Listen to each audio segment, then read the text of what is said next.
For our next feature, we have Hasson Majid, a junior finance major from Cleveland, Ohio, also a member of Alpha Phi Alpha Fraternity Incorporated. He'll be showcasing his clothing brand, Avenir.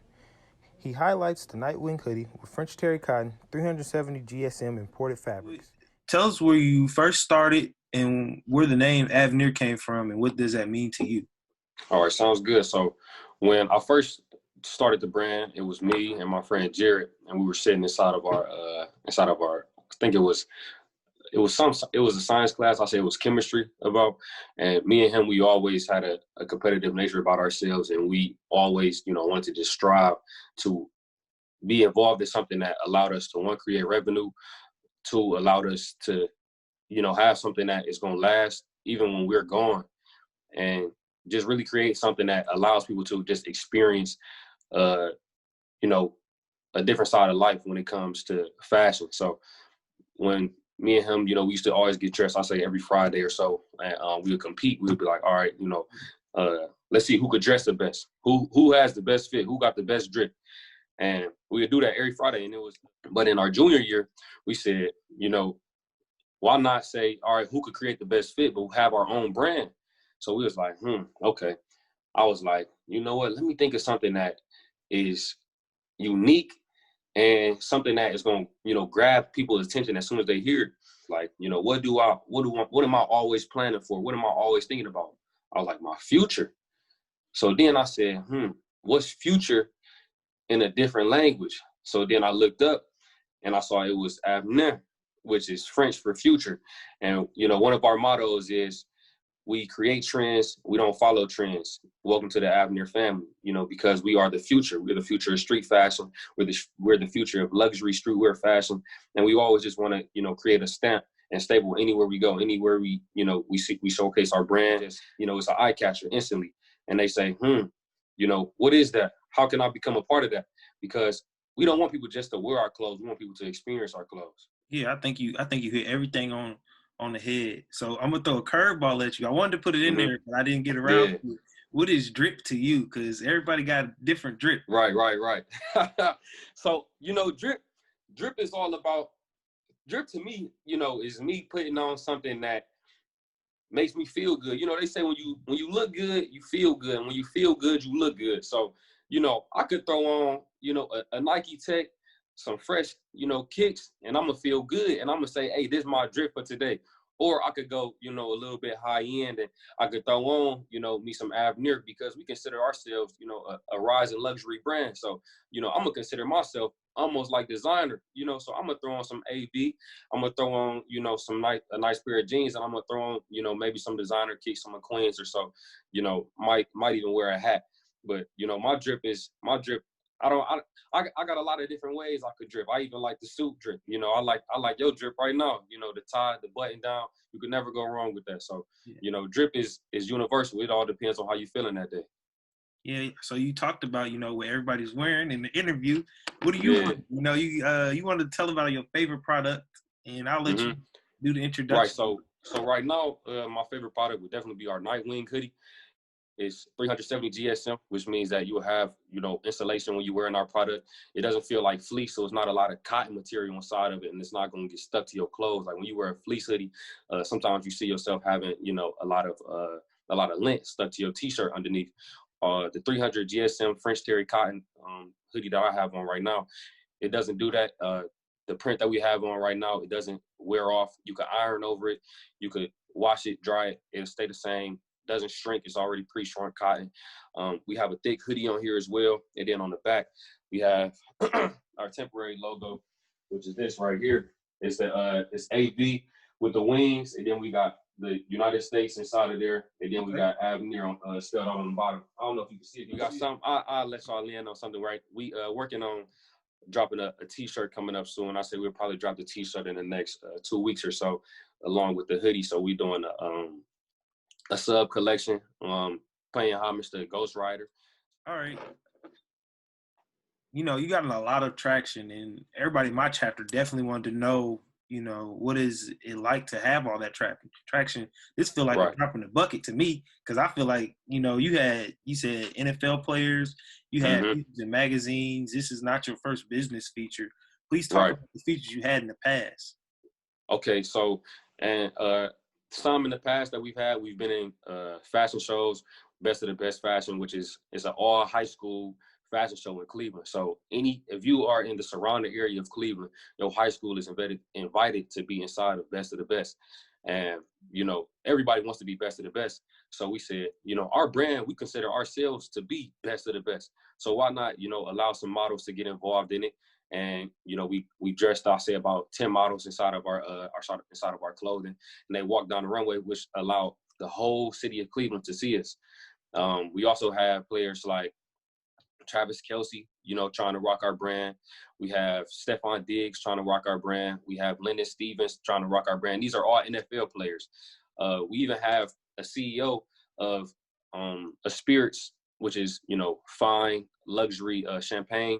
We have him, strongly supporting us. We've been featured inside of his magazine, and we've also been featured inside of one of his cartoons. So he had, one of his characters actually dressed inside of one of our products, and it was pretty cool to see. He had an art show. He had Fabulous come through. He had Jadakiss come through. He had Paper Planes come through. We've also been featured in our school yearbook, and we've also been featured in our school Hall of Fame.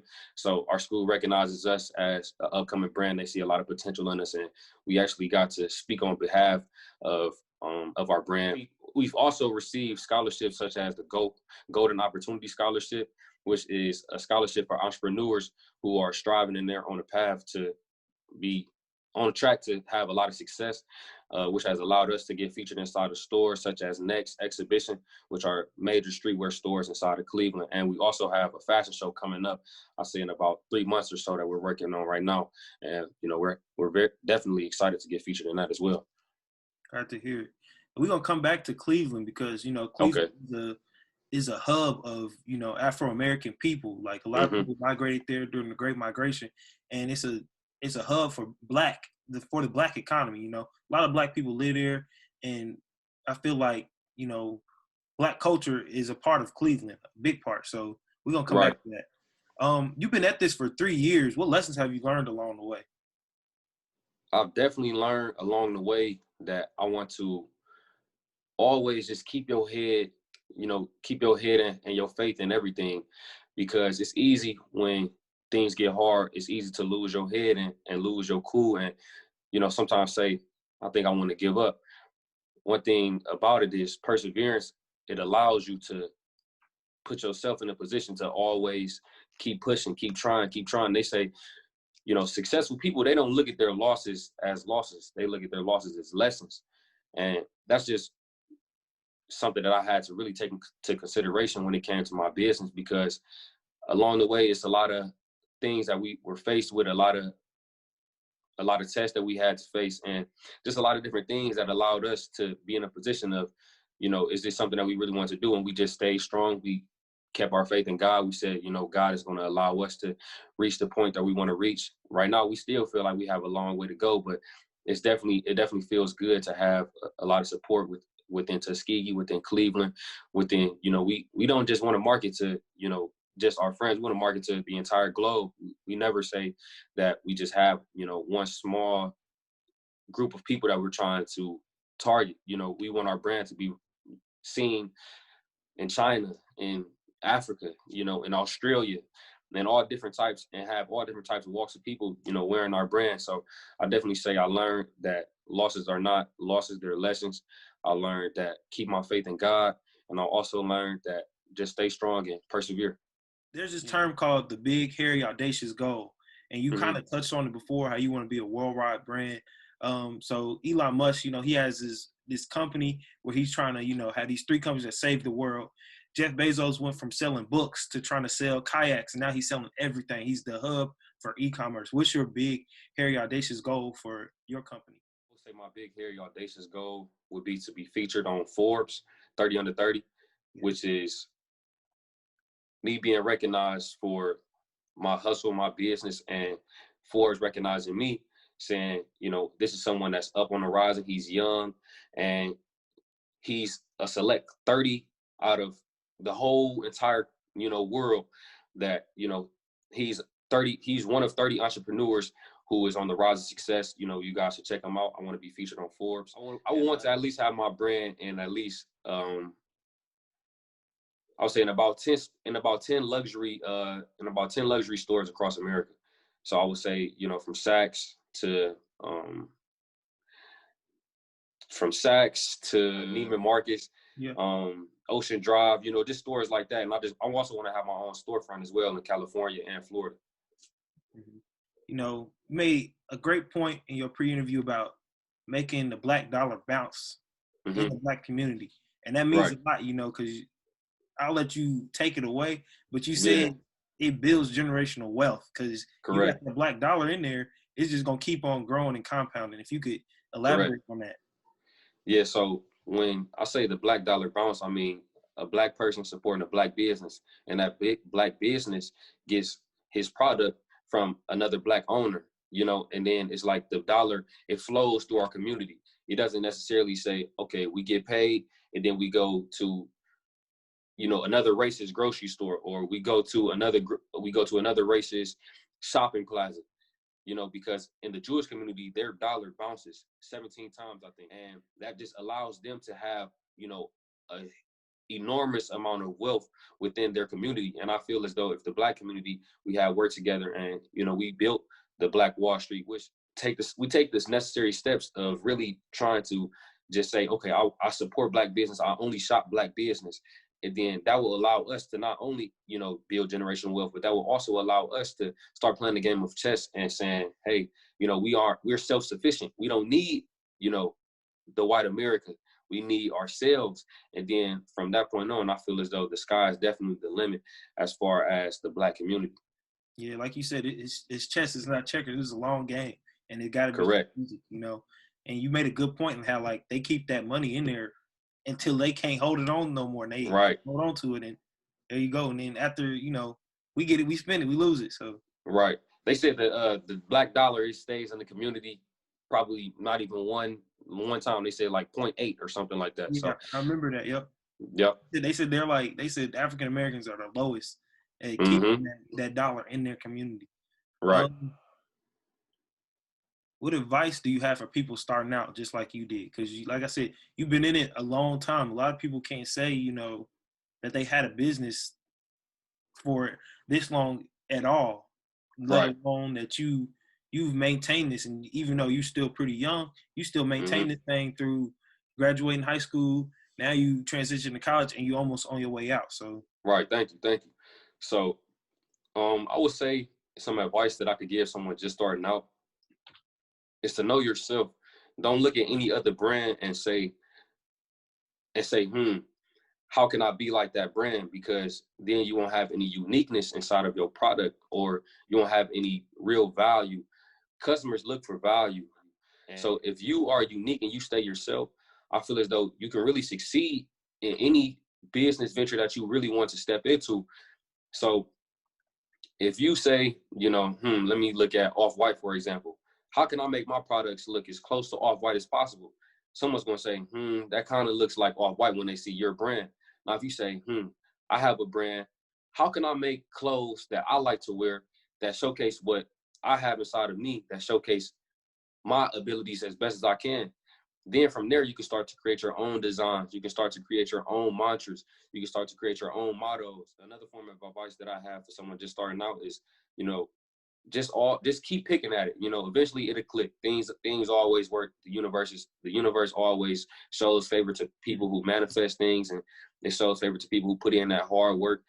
And, you know, I definitely believe it's power in someone who says, who believes in like the universe, and they say, you know, I'm manifesting this. I want to sit on this and just persevere. You know, keep going. You know, don't never stop, and just always try to say, you know, think ahead with your business. Don't get stagnant when you get a little bit of success.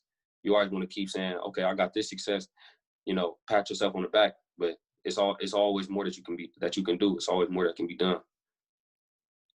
So one thing I want to ask, you know, how do you balance, you know, being a student and having your own business? How do you balance all your time? Because I know you know, they say being an entrepreneur or being, you know, self-employed, you don't have a 40-hour work week. Especially now you Right. got school. That's not even a 40-hour, you know, work week. You're supposed to put in as much time as you is in school, like you do your job. But you also have a side hustle that you got to put Right. time into. Right. So one way that I definitely balance it is I just take my time with everything. I don't try to rush things. I don't try to cram things. I say, okay, let me write out what I have to do for, you know, the next upcoming 2 weeks.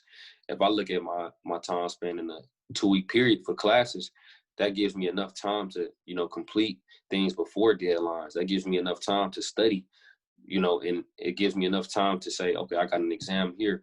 And then once I complete everything inside that 2 week time span, you know, say I do it in a week, I have an entire week of me just grinding, me just hustling, you know, or say, you know, I complete my task for the day. Then at night, I'm up, I'm hustling, I'm researching, I'm reading, because just as hard as I want to work for my business, I got to work just as hard as I, you know, for that in school, because and I feel like everything ties into one. You know, I'm a finance major. All we think about is money, math. You know, we think about the back ends of things. That allows me to think about the back ends of my business. So why would not take the time to learn that? Just as well as accounting. You know, I took an accounting class that taught me how to do my books for my taxes. I don't need to hire an accountant now. Is there anything, you know, you can leave everybody with that encompasses your business and, you know, gives them idea of who you are? Because a lot of people feel like their businesses is like their own personality. That's who they are. That's like almost like a child. It's almost like another piece of Mm-hmm. them.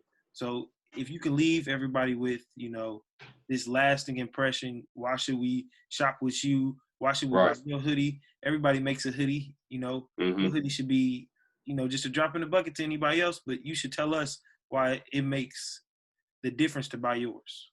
Mm-hmm. Like I said before, we want you guys to experience our clothing. We don't want you guys to just get a hoodie and you wear the hoodie.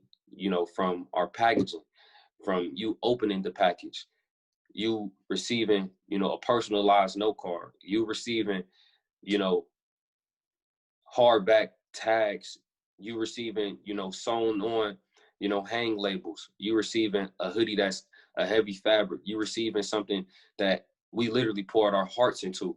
We literally took time to research it. We took time to say, you know, what's the best form of cotton? You know, what's the heaviest GSM that allows someone to stay, you know, heated when it's cold outside? What allows someone to look fly? What allows someone to basically feel like their best selves, to feel like their best selves. And we feel as though our brand offers that and more. You know, we say that we're a family over here. Welcome to the family, Avenir family. We're the future of streetwear fashion. We're the future of high-end luxury streetwear fashion. You know, we set trends, we don't make trends. It's a mantra that, you know, people could live by. Just in life, you know, I'm not a follower, I'm a leader. You know, I set my own goals. I don't follow other people's goals. You know, we just feel as though the brand, it encompasses grind, it encompasses, you know, love, it encompasses luxury, it encompasses, you know, a lot of different things that cover the entire spectrum. And I feel as though everyone who wants to feel good and look good should definitely shop at our brand, because we'll make you feel good as well as looking good. All right, man. Brothers of Phi Beta Sigma Fraternity Incorporated, Beta Kappa Chapter, appreciate you giving us Thank your time. I feel like you have a great brand, man. The thank hoodie is fly, man. It's really dope, and thank you, I thank you. hope that you can expand your business. Brief, I pick up Forbes, you know, if I'm in the barbershop or something, I see you on there. Yeah, See you on the thank you. 30 under 30, you know.